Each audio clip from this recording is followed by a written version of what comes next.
তুমি তো সাহস করে ফোন দিলা। রেকর্ড করা হচ্ছে, ভালো, এটাই তো আমি চাই। আচ্ছা এখন বলো, বলেন বলো কি আপত্তি তোমার, বলো। যে আপনি বলতেছেন যে আল্লাহ আরশের উপরে রয়েছে, এটা হচ্ছে দেহবাদী আকীদা। হ্যাঁ।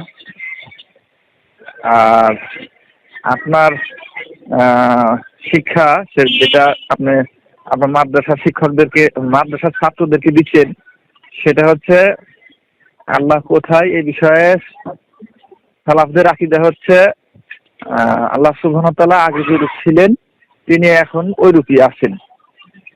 হ্যাঁ, যেটা আপনার ওই যে ভিডিওতে দেখতে পেলাম যে আপনাদের যে ছেলেটা বলতেছে আকীদার কথা বলতে গিয়ে, এখন আপনার এই কথা থেকে বোঝা যাচ্ছে, এই আকীদা থেকে বোঝা যাচ্ছে যে আল্লাহ সুবহানাহু ওয়া তাআলা কোথায় আছেন এটা আপনারা জানেন না। ঠিক আছে, তো যে আল্লাহ সুবহানাহু ওয়া তাআলা কোথায় আছে জানে না কোনো মুসলিম, সে কাফের। কারণ কোরআন এবং হাদিস আমাদেরকে আল্লাহ সুবহানাহু ওয়া তাআলা কোথায় আছে জানিয়ে দিয়েছে। আল্লাহ সুবহানাহু ওয়া তাআলা কোরআনে যেরূপ জানিয়েছে, আল্লাহ রাসূল সাল্লাল্লাহু আলাইহি ওয়াসাল্লাম অনুরূপ আমাদেরকে জানিয়েছে যে আল্লাহ সুবহানাহু ওয়া তাআলা কোথায় আছেন। এখন কোন মুসলমান সে জানেই না যে আল্লাহ সুবহানাহু ওয়া তাআলা কোথায় আছেন, তাহলে তো ওই মুসলিম কাফের। কারণ সে আল্লাহ সুবহানাহু ওয়া তাআলার কোরআনকে অস্বীকার করেছে, হাদিস অস্বীকার করেছে। তো ওই ব্যক্তি কাফের যে ব্যক্তি জানে না তার রব কোথায়। আচ্ছা, তো আল্লাহ কোথায় আছে বলো তো দেখি, একটু শুনি।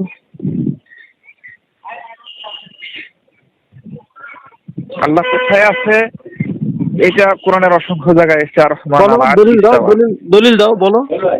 আর রহমান আলা আরশি ইস্তাওয়া, এটা দ্বারা কি বোঝা যায়? আল্লাহ সুবহানাহু ওয়া তাআলা আরশের উপর রয়েছেন। সুন্দর কথা। ওয়া হুয়া আল্লাহু ফিস সামাওয়াতি ওয়া ফিল আরদ, কোরআনের মধ্যে বলা হয়েছে আল্লাহ আসমান সমূহ এবং জমিনের মধ্যে আছেন। বলো এত সম্পর্কে কি বলবে? আল্লাহ সুবহানাহু ওয়া তাআলা আসমান সমূহ এবং জমিনের মধ্যে আছেন। এখন এই আয়াতগুলোর ব্যাখ্যা আমাদের সালাফদের থেকে নিতে হবে না নিতে হবে না? এখন তুমি ব্যাখ্যার দিকে, তুমি ব্যাখ্যার দিকে কেন যাচ্ছ? তুমি কোরআনে থাকো না। আমি তো বলছি যে এই যে এটা হচ্ছে আপনার একটা মানে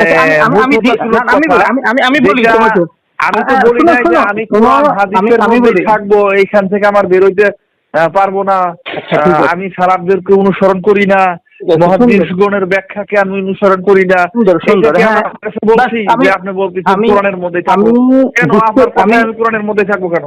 আমি বুঝতে পেরেছি। এখন তুমি একটু চিন্তা করো, তুমি কোরআন থেকে একটা আয়াত দিয়েছো, যে আয়াত দ্বারা তোমার উদ্দেশ্য হচ্ছে আল্লাহ তাআলা আরশে আছেন। পাল্টা আমি কোরআন থেকে আরেকটা আয়াত দিয়েছি, যে আয়াত বলছে আল্লাহ আসমানও আছেন, জমিনও আছেন। এখন তুমি বলছো আমি ইমামদের ব্যাখ্যায় যাব। সুন্দর কথা, তুমি এবার ইমামদের ব্যাখ্যায় যাও, বলো এখানে ব্যাখ্যা কি? ইমামদের ব্যাখ্যা রয়েছে তো, এটার ইমামদের ব্যাখ্যা রয়েছে যে সালাফগণ বলেছে আল্লাহ সুবহানাহু ওয়া তাআলা হাকিকি, প্রকৃত পক্ষে তার সত্তা নিয়ে তিনি তার মাখলুকের মধ্যে থাকেন না, তার মাখলুক থেকে তিনি পৃথক। এই আয়াতের ব্যাখ্যা চাচ্ছি। ওয়া হুয়া আল্লাহু ফিস সামাওয়াতি ওয়া ফিল আরদি, এই আয়াতের ব্যাখ্যা কি বলো?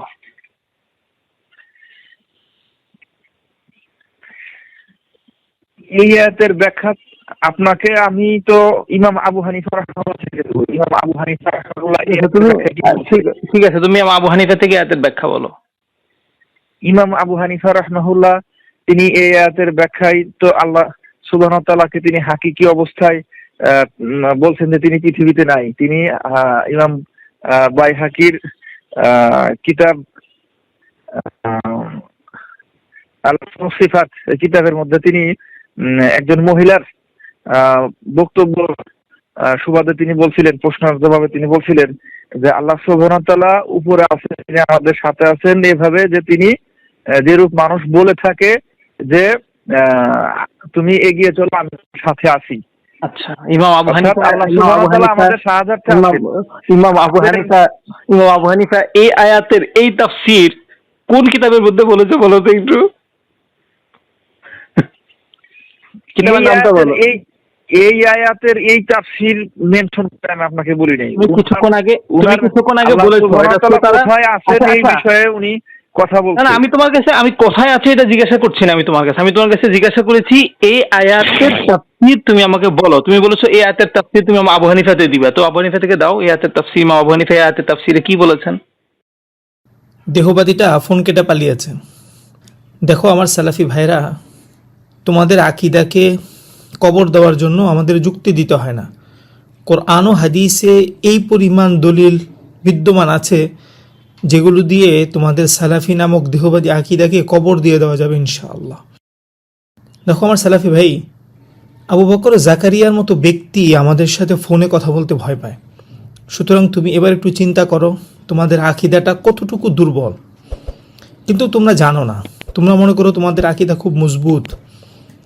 সেই ভরসায়, সে আশা নিয়ে অনেক সময় আমাদের কাছে ফোন দাও, পরে দেখা যায় তোমরা নিজেরাই হতাশ হয়ে যাও। এই পলায়ন থেকে আমার মনে হয় তোমাদের সত্যটা গ্রহণ করা উচিত। সালাফি নামক এ ভ্রান্ত আকিদা থেকে অবশ্যই তোমাদের দ্রুত তওবা করে ফিরে আসা উচিত। আল্লাহ তাআলা তোমাদেরকে তৌফিক দান করুন, আমিন।